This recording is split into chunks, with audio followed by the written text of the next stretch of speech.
It was one of those cold, relentless nights in downtown Los Angeles, where the rain doesn't come in waves but falls in a steady, suffocating sheet, soaking the streets in silence and neon reflections.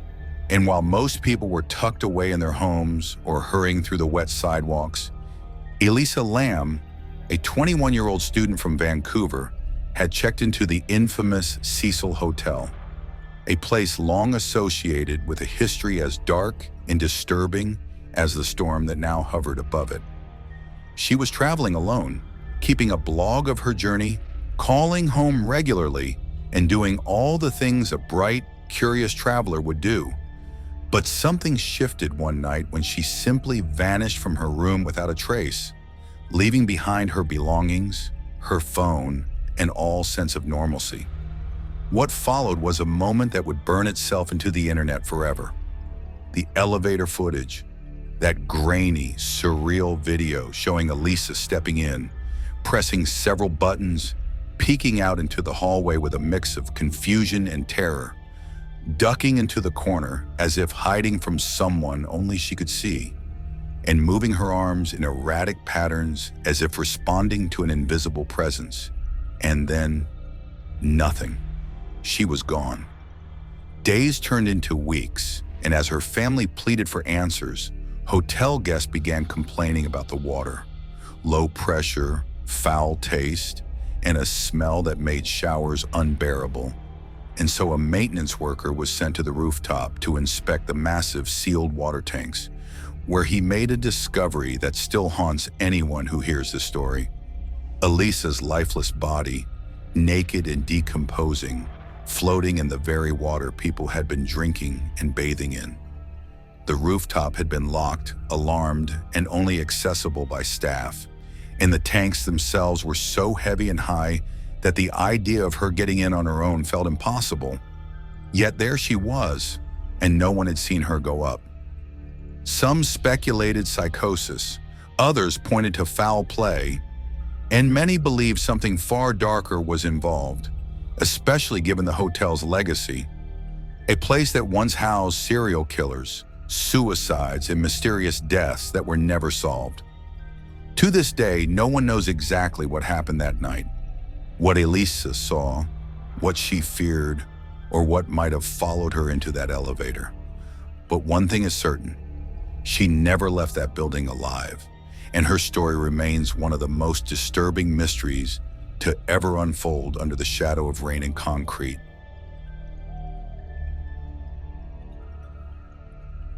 He had planned the weekend months in advance, longing for a break from the chaos of city life, choosing a cabin deep in the woods where the only sounds were meant to be birdsong and the soft rustle of trees. But as fate would have it, the weather turned against him, and what was supposed to be a peaceful retreat quickly became a descent into psychological horror. The rain began gently at first, a rhythmic tapping on the wooden roof that seemed almost calming. But by nightfall, it had escalated into a full-blown storm, the wind shrieking through the trees like a warning, the rain pounding so hard it blurred the forest into a mess of shadows. And that's when he saw it. A figure barely visible through the downpour, standing completely still just beyond the tree line, facing the cabin. He thought maybe it was a trick of the light.